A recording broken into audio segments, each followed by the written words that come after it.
Juan nos escribe algo muy importante. En la primera carta de Juan, capítulo 4, versículo 4-6, «Vosotros, hijos míos, sois de Dios y lo habéis vencido, pues el que está en vosotros es más que el que está en el mundo.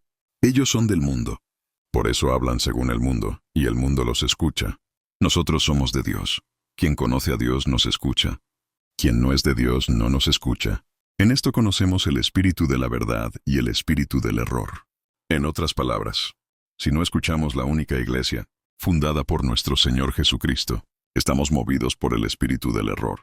Dice también que el que no escucha esta iglesia apostólica no es de Dios.